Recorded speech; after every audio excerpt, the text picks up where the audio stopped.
project is basically to take youth in the community and teach them how to write and self-publish their own books. One of our project goals is actually to inspire the youth in reading, writing, and creativity by having different workshops in our project, where there will be different workshops on different topics, and youth will actually be required to brainstorm and actually use their own creative ideas in order to actually continue and do their work in the workshop. Another one of our goals is actually to teach and learn new skills, which is another reason why we're having the workshops with the different subjects. So everybody would kind of be required to do their own work in each workshop, so that not everybody is only stuck on one thing that they like, but they'll have to actually expand their horizons and try new things. Our last goal is to build self-confidence, because in the last books that will be self-published, we're going to have everybody's name in the acknowledgement section of the book, so that they can see their names and see that they actually helped put the books together, and hopefully it'll give them confidence to read and write for the rest of their lives.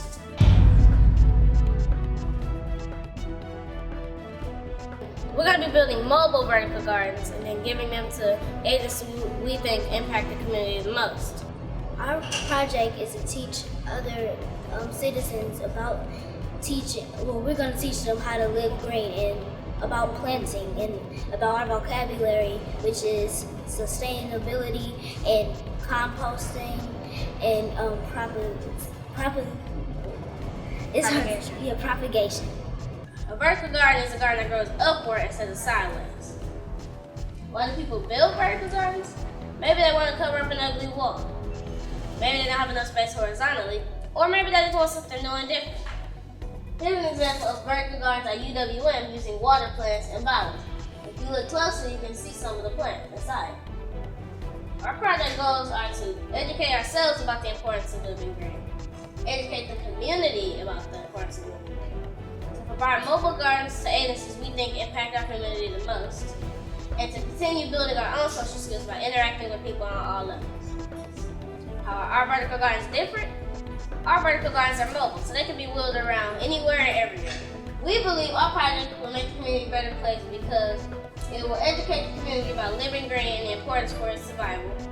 It'll beautify the community with vertical gardens that we can share because they're mobile. Teach our community a way to save money in the long run, and it will also offer knowledge and resources to grow fruits, vegetables, plants, and flowers and sustain them. Our project is a project that's going to be on days where the MPS public schools are out, and we'll be providing a safe place for the kids to go, to eat, have fun. We want to have a church to go to and play games like pool, air hockey, ping pong, and a small computer lab.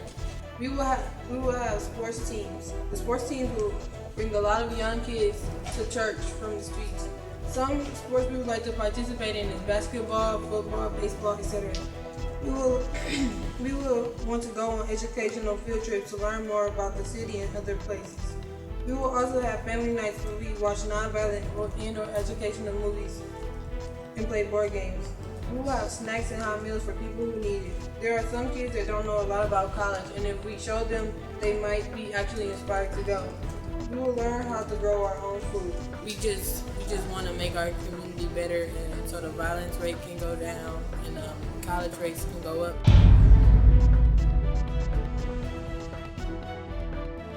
So the purpose of this Peace Park is to take a vacant lot and to create a safe place where beauty and knowledge can grow within the community, and to create a stress-free place within the youth and the community. We have a lot of workshops planned for the space, and we hope to get that going, which it's going to bring more people, more connections, and it takes your mind off of it, but then the workshops are about stress management and things like that.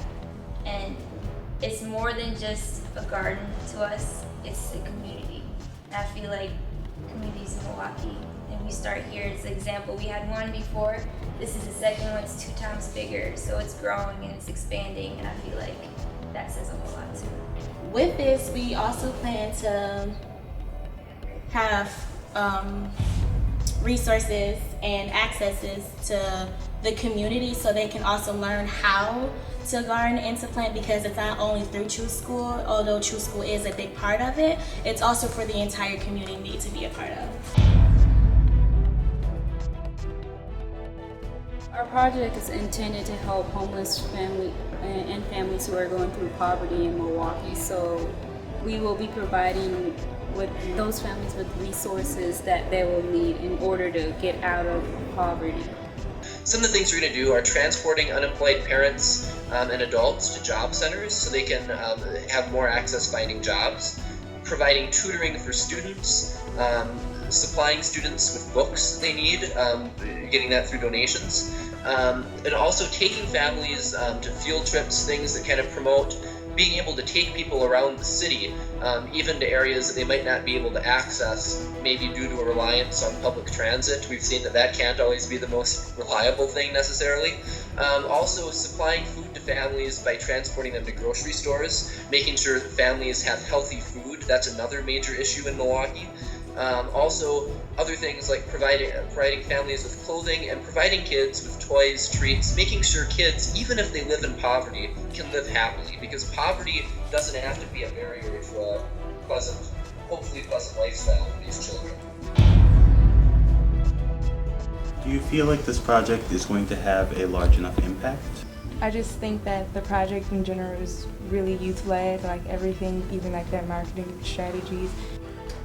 I don't see there being a big turnout for like this whole project. That's just me. They did not seem very prepared. They didn't really know what the project was about. You could still have a project that like should affect the whole neighborhood, but it doesn't it doesn't do anything, you know? But in the short term, this is great. Like it will affect some people, but I'm just saying like, is that how we're gonna quantify it though? Like just because we're helping some people? It doesn't have to affect the community fully right away, and that if you do just start with those small amount of kids, that it'll eventually grow and spread, like slowly but surely. If each one of those kids tells 2 friends, and then they do the program next year, and then each of those kids tell 2 more friends, slowly but surely the whole community will hear about it, and it may be slower, but they'll be able to be more grateful for it.